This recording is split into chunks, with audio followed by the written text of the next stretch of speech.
Selamat malam para pendengar sekalian. Halo, saya Nina dan selamat mendengarkan Radio yang tergiti di 06 FM. Malam ini kita akan membahas sesuatu yang menarik ini. Yang menjadi topik hangat saat ini judul malam kita adalah Kerukunan Demi Integritas Bangsa. Dan saya juga akan ditemani oleh Kak Rani, Bang Yuda, Bang Afris, Kak Andina, Bang Suenda, Kak Gifani, dan Bang Steven. Mereka akan membantu saya untuk bertanya kepada narasumber kita yang kece-kece. Selain itu, saya akan juga dibantu oleh Bang Dimas yang akan menarik kesimpulan kita di akhir. Gimana? Nggak sabar kan? Maka kita langsung saja mulai sesi pertama. Jadi saya persilahkan kepada Kak Rani, Bang Yuda, Bang Steven, dan Bang Suhenda untuk bertanya kepada narasumber kita, yaitu Kak Putri. Halo Kak Putri, gimana nih kabarnya? Udah siap belum kita tanya-tanya? Sudah. Oke, jika sudah siap langsung saja ya. Ini kita ada pertanyaan nih Kak. Menurut pandangan Kakak, bagaimana Kak agama selain dari kepercayaan Kak Putri? Menurut pandanganku, gimana agama selain kepercayaan yang aku anut gitu kan. Agama itu punya peranan penting nih dalam kehidupan kita. Agama itu yang mengatur kehidupan sosial dan norma-norma sosial. Jadi pandanganku itu terhadap agama-agama lain itu ya baik gitu kan. Karena semua agama itu mengajarkan kebaikan gitu. Terima kasih Kak jawabannya. Kita lanjut pertanyaan kedua. Menurut Kakak, bagaimana cara menghadapi perbedaan itu? Kalau dari aku sendiri sih, caraku sih lebih menghargai ya, gimana kita harus bersikap kepada perbedaan itu tadi. Makanya kalau dari caraku untuk menghadapi perbedaan itu ya menghargai gimana hukum mereka gitu. Menarik ya jawaban dari Kak Putri. Lalu Kak, saya ada pertanyaan untuk Kakak nih. Kira-kira apa itu kerukunan menurut Kakak? Dan bagaimana cara kita untuk mencapainya? Dari kata dasarnya aja nih ya kan rukun yang maksudnya itu damai, tentram, aman gitu kan. Bagaimana cara kita menciptakan kerukunan itu ya itu tadi gitu kan, kita harus bisa toleransi atas perbedaan tadi itu, terus kita harus juga memiliki sikap tenggang rasa lah di antara kita. Oh, begitu ya Kak. Kak, biar kita nyambung ke judul kita hari ini, yaitu Kerukunan Demi Integritas Bangsa. Menurut Kakak, apa sih itu integritas? Apakah itu penting bagi sebuah negara? Menurutku itu integritas itu sangat penting ya, karena integritas itu kan secara gamblangnya lah kita ambil. Integritas itu kan kayak nilai-nilai apa yang bisa terpancar lagi gitu dalam diri kita gitu kan. Nah, kalau negara kita disebut negara berintegritas gitu kan, berarti kan negara kita itu memiliki dan memancarkan kewibawaan gitu. Terus Kak, menurut Kakak, apakah ada hubungan antara kerukunan dengan integritas suatu negara dan kenapa? Menurutku ada hubungannya, itu ada untuk bisa tadi kan, untuk bisa disebut jadi negara yang berintegritas tadi gitu kan, kita butuh yang namanya kerukunan gitu. Kalau kita hidupnya rukun gitu kan, misalnya warga negaranya rukun gitu ya kan, tentram dan aman, itu salah satu faktor pendukung kita untuk bisa menjadi negara yang berintegritas gitu. Terakhir nih Kak, menurut Kakak sendiri, apa yang bisa dilakukan sebagai umat beragama untuk menciptakan kerukunan? Nah, kalau dari aku sih ada 4 ya kan. Yang pertama itu udah pasti toleransi, ya sikap saling menghargai kita terhadap perbedaan yang tadi itu.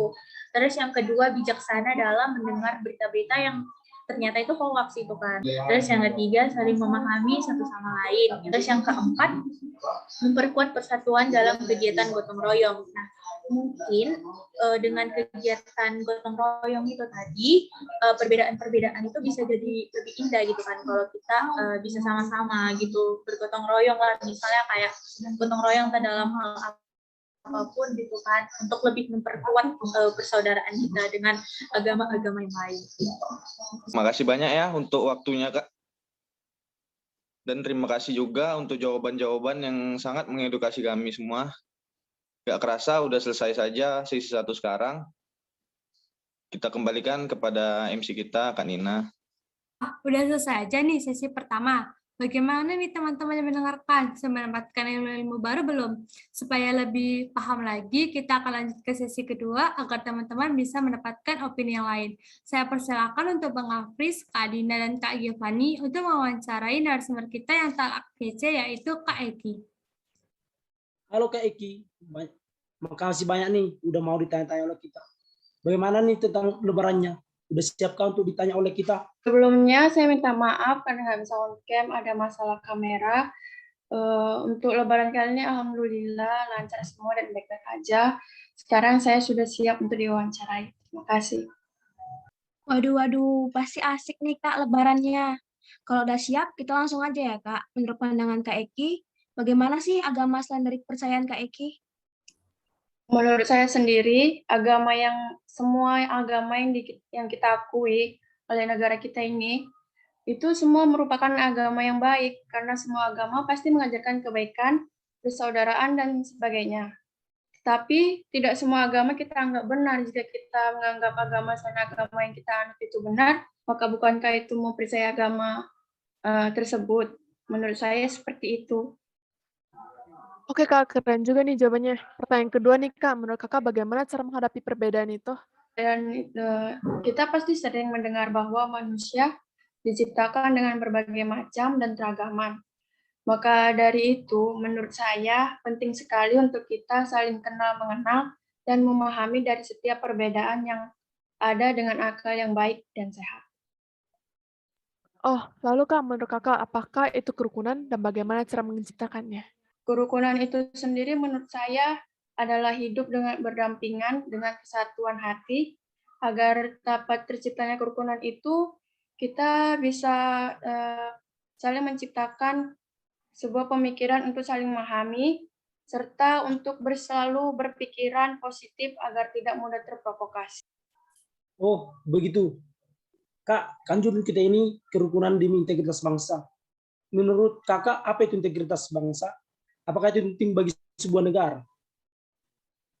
Integritas itu sendiri, menurut saya, sebuah prinsip, metode, atau tindakan dan tujuan yang harus dimiliki setiap seseorang. Kalau misalnya kita nggak punya integritas, hidup pasti akan kacau. Lalu Kak, menurut Kakak, apakah ada hubungan antara kerukunan dengan integritas suatu negara, dan kenapa nih Kak? Menurut saya sangat berhubungan. Kenapa? Karena suatu integritas itu, atau yang kita sebut juga tujuan, yang diciptakan untuk mencapai suatu hasil, tidak akan tercapai tanpa adanya kebersamaan dan keharmonisan masyarakat. Gak kerasa ya Kak, udah di pertanyaan terakhir aja. Menurut Kakak sendiri, apa yang bisa dilakukan sebagai umat beragama untuk menciptakan kerukunan tersebut? Pasti semua umat disuruh untuk menjaga kerukunan. Ya, menurut saya yang perlu kita lakukan agar terciptanya suatu kerukunan itu, ya dengan saling memahami agama masing-masing yang kita anut dan menghormati cara beribadah setiap agama. Wah, sampai akhir pun jawabannya memuaskan ya Kak. Makasih Kak atas waktunya sampai akhir. Karena sesi kedua tersebut sudah selesai, maka saya kembalikan lagi kepada MC. Wah, teman-teman, nggak kerasa ya kedua sesi telah selesai kita laksanakan. Karena kita sudah mau berada di penghujung acara, kita langsung saja ke kesimpulan. Saya persilahkan kepada Bang Dimas untuk menyampaikan kesimpulan kita. Oke teman-teman, jadi mengikuti jawaban dari para narasumber tadi, ya kita jadinya dapat mengetahui ya bahwa agama itu memiliki peranan penting dalam mengatur kehidupan sosial dan norma dalam kehidupan manusia. Dan setiap agama juga mengajarkan hal-hal yang baik kepada umatnya. Di Indonesia sendiri, kita ini kan menganut 6 agama besar. Nah, oleh sebab itu kita harus dapat menghargai perbedaan satu sama lain dengan cara saling toleransi dan memiliki sikap tenggang rasa. Dengan menerapkan hal-hal tersebut, kita jadi dapat membangun integritas antara umat beragama, sehingga kita dapat menciptakan suasana yang rukun dan kondusif antara umat beragama di negara kita. Untuk kesimpulan sih, sepertinya segitu saja dari saya. Saya kembalikan ke MC ya. Wah, terima kasih Bang atas kesimpulannya. Saya harap teman-teman yang mendengarkan bisa lebih mengerti setelah mendengarkan kesimpulan tadi. Dengan adanya kesimpulan, maka sudah selesai acara radio kita ini. Saya mengucapkan terima kasih atas waktunya dari para narasumber kita yang keren-keren, dan juga kami mengucapkan terima kasih kepada teman-teman yang sudah mendengarkan radio ini. Selamat malam, saya pamit undur diri. Terima kasih semuanya. Sampai jumpa.